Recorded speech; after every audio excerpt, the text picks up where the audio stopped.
Hello everyone, welcome to world education academy. कैसे हैं आप सभी? आई होप कि सब बढ़िया होंगे। तो बच्चों, हम आ गए हैं अपने इंग्लिश स्पीकिंग के डे 3 में। ऑलरेडी हम लोग डे 1 और डे 2 कंप्लीट कर चुके हैं और उसमें हमने काफी कुछ सीखा। आई होप कि आपको उस डे 1 एंड डे 2 के सारे डाउट्स क्लियर हो गए होंगे। ओके। और जिन बच्चों ने अभी तक होमवर्क सेंड नहीं करा है डे 2 का, वो मुझे कमेंट बॉक्स में जरूर करें। अपना होमवर्क आपने पेंडिंग नहीं रखना है। डे टू डे आपने कंप्लीट कर मुझे कमेंट बॉक्स में बताना है। ओके। तो चलिए बढ़ते हैं हम लोग डे 3 की तरफ। और आगे बढ़ने से पहले चैनल को सब्सक्राइब कर देना, वीडियो को लाइक कर देना एंड लोगों तक ज्यादा से ज्यादा शेयर कर देना। तो चलिए, डे 3 के टॉपिक में भी हम लोग कवर करने वाले हैं वर्ब टू बी का next topic, which is was and were. तो हम लोग जानेंगे वॉज एंड वर का यूज कहाँ किया जाता है, किस लिए किया जाता है, किस तरीके से किया जाता है। तो जैसा कि हमने इजमार में देखा, इजमार का मतलब था कोई कुछ है, कोई कुछ है। जैसे वह डॉक्टर है, तुम टीचर हो, मैं जोकर हूं, इस तरह से। बट इसका क्या होगा? उल्टा हो जाएगा, ये पास्ट में पहुंच जाएगा।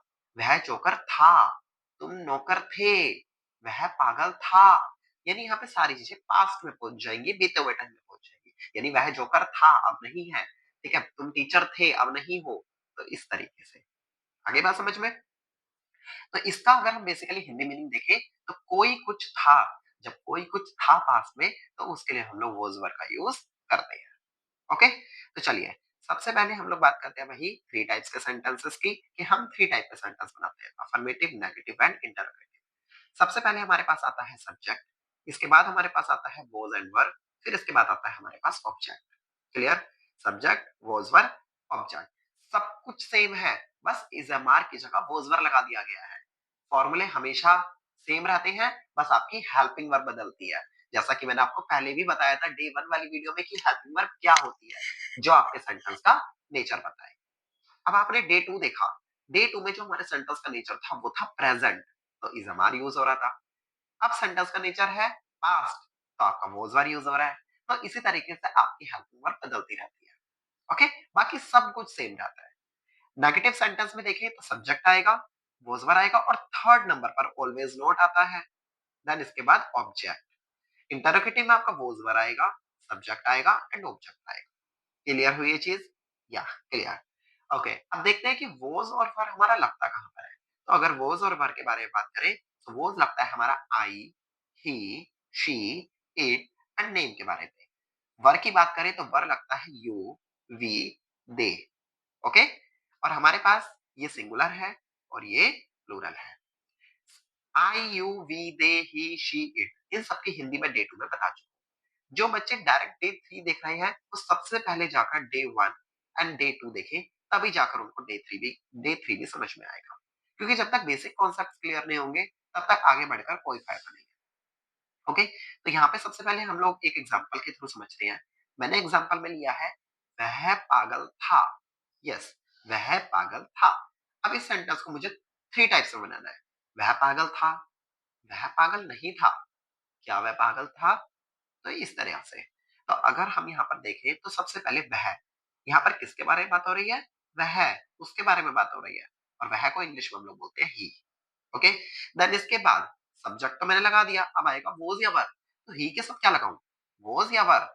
अगर देखा जाए तो ही के साथ लगता है वोज, तो मैं यहां लगाऊंगा वोज।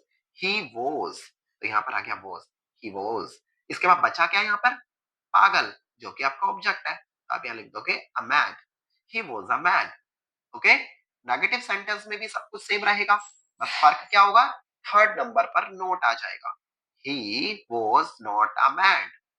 इंटरोगेटिव में मैंने बताया था कि जो भी हेल्पिंग वर्ब आप यूज कर रहे हैं, वॉज या वर, वो पहले आ जाएगी।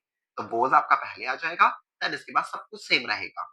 Was he a mad, was he a mad, यहाँ पे क्वेश्चन पूछा जा रहा है कि क्या वह पागल है, पागल था, कुछ इस तरह से। ओके। सो इस तरीके से हम लोग सेंटेंस को बनाते हैं। सेम एक और एग्जांपल हमने लिया है, हम बच्चे थे। ओके। तो यहाँ पे सब्जेक्ट कौन है, किसके बारे में बात हो रही है? हम। और हम को इंग्लिश में क्या कहते हैं? वी। ओके।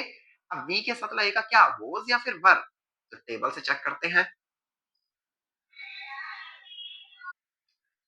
तो वी के साथ लगता है हमारा वर। ओके। तो हम यहाँ लगा देंगे वी के साथ वर। वी वर चिल्ड्रन, अच्छा है क्या, बच्चे। बच्चे आपका ऑब्जेक्ट है तो यहाँ आ जाएगा चिल्ड्रन। नेगेटिव में बात करें तो सब कुछ सेम रहेगा, बस आपका नोट आ जाएगा। We were, we were not children. Interrogative में आपके पास आ जाएगा वर वी चिल्ड्रन। तो इस तरीके से हम लोग क्या करते हैं, सेंटेंसेस को बनाते हैं। ओके, सो होपफुली कि आपको ये वॉज वर्क का कॉन्सेप्ट भी क्लियर हुआ होगा। अब आपके लिए आज फिर से होमवर्क है। आपको ये दो सेंटेंसेस दिए गए हैं और इन दोनों सेंटेंसेस को आपको ट्रांसलेट करके मुझे कमेंट बॉक्स में जरूर बताना है। जिसका आंसर सही होगा उनकी कमेंट को मैं लाइक करूंगा एंड उसको पिन भी करूंगा। ओके, सो आई होप कि आपको आज के डे 3 के सारे कॉन्सेप्ट क्लियर हुए होंगे। अगर फिर भी किसी को कोई डाउट लगता है तो मुझे कमेंट बॉक्स में जरूर बताएं। तो मिलते हैं हम लोग अपने वीडियो के डे 4 में। Till then bye bye.